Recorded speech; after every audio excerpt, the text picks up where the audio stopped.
Buenas tardes. ¿Estáis todos bien? ¿Sí? Okay.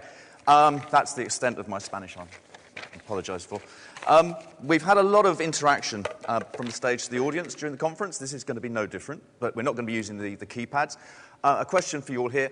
Who in this room was at the Gecko Bar last night enjoying that fantastic hospitality courtesy of the guys at Fox? Congratulations for making it. I know there are a lot more people there, hence the gaps here. So congratulations for making it. And I have to say that I was there, and the concept and the beauty of the idea of the siesta now is fully apparent to me. And thank you very much indeed for not taking the siesta and coming to hear what I've got to say. One of the whole conference theme is about rewriting the rule book.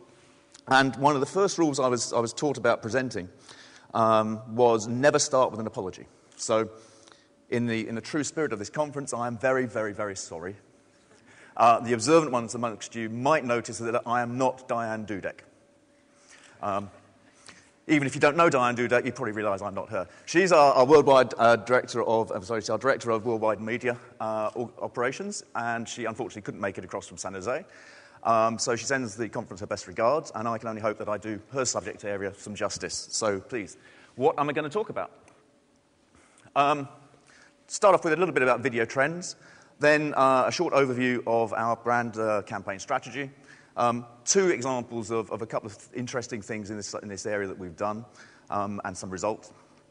And then, what are the four key takeaways that we can then share with the conference in terms of what our learnings have been over the years.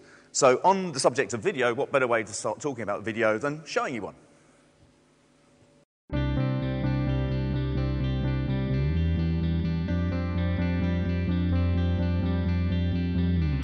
It connects people, players, and possibilities. It transforms little towns with big names. It makes every experience a social experience. It turns what you read into what you see. It crosses the line between fact and fiction. It seeks the truth.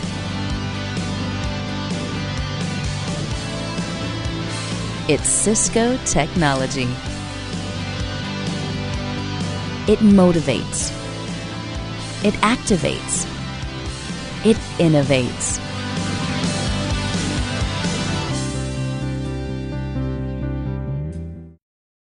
So just to give a bit of a flavour. Now, going back to yesterday morning's opening session, we had the first of the polls, and whilst I'm a great believer in the wisdom of crowds, I was really quite surprised to see that only 7% of the audience thought that video was really in the minority. Particularly so that I think every speaker who's then come up onto this stage has then mentioned video in some way, shape, or form. And at Cisco, we really do feel that video is the killer app, because it's the river that runs through everything, and all our technologies are there to enable video. A couple of data points. We reckon 15 billion devices will be connected to the internet, most with video, in the next 3 to 4 years. And I was particularly happy about this next one with Jan's presentation this morning, because his data point coincides very nicely with ours, in that mobile traffic will be kind of 64%, but in 3 years' time, video will account for 91% of all internet traffic. So we really do feel that video is really, really the key killer app for us. And so it's at the core of our business strategy. It's everything from these flips, which I hope some of you have had a chance to have play with out in the foyer, through the Tandberg acquisition, which closed yesterday, to our flagship telepresence. It's really all about video. And what we try to do at Cisco is really kind of walk the talk. So whilst video is key to our business strategy, we also embed it hugely in our marketing strategy. The concept of the human network, which we've been running with for coming into its 5th year now, the idea is the network isn't a network of things. It's things that are connected. We called the 90s was the internet era, where we were connecting things. But then the purpose of connecting things was to allow people to actually use them and do wonderful things, create stuff. So it's this concept of the network as a platform for life's experiences. And that's where everything is possible, as we keep on seeing day in, day out. And hopefully we'll be seeing in the closing session today. Because together, this whole kind of idea of connectivity and cooperation and collaboration, we're far greater than we ever could be apart. And I think someone yesterday was talking about consistency. Our company vision has been about changing the way we work, live, play, and learn. And it's been that has been the company vision for 15 years. So for a company that's only 25 years old, to have that vision for the majority of your life so far is really quite impressive. And it actually does chart a really clear roadmap as to where it is you want to be as a brand. To iterate how we're doing this with the brand campaign, most of you might be aware of Ellen Page, the actress. She's a Canadian actress, and we run a campaign largely online where she goes back to her small hometown in Canada to see how that has been transformed. So if you could run the next 2 commercials, please. Okay, class, our special guest is here, Ellen Page. Hi! We're going on a field trip to China! Wow! When I was a kid, we would just go to the farm. No, seriously, where are you guys going?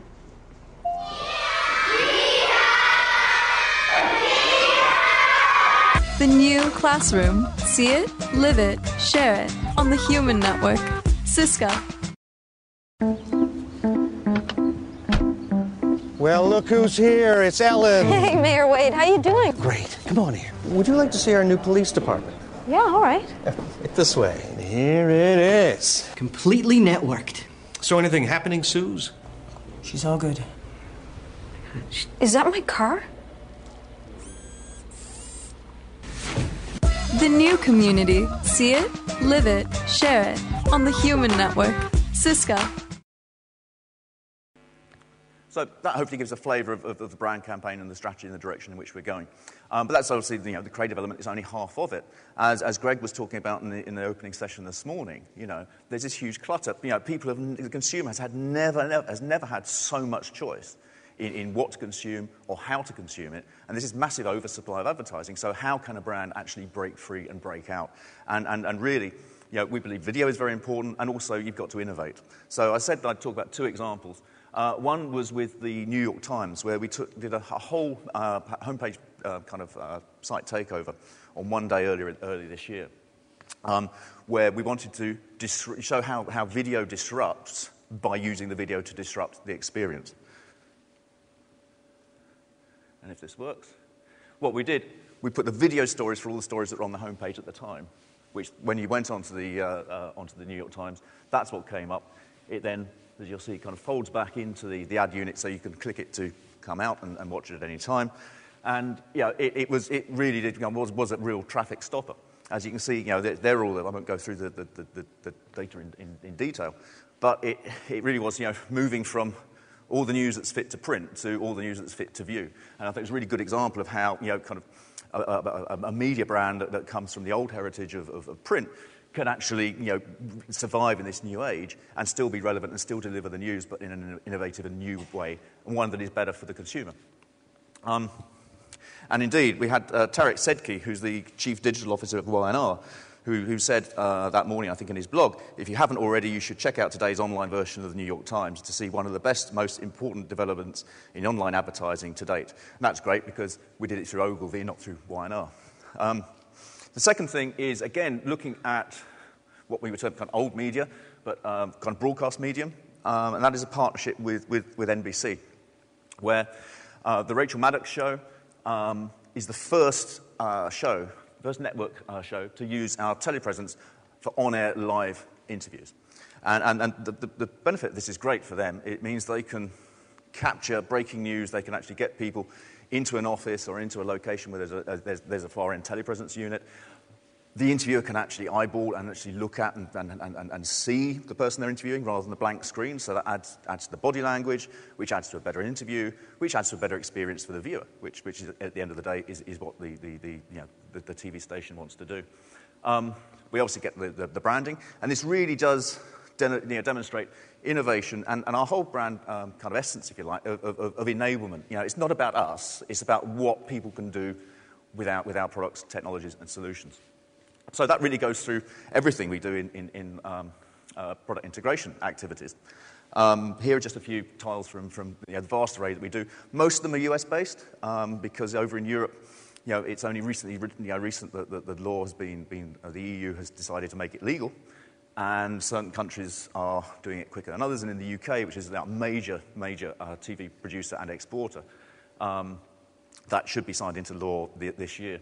So it'd be quite interesting to see what we can do. But what we do is we integrate. We don't place.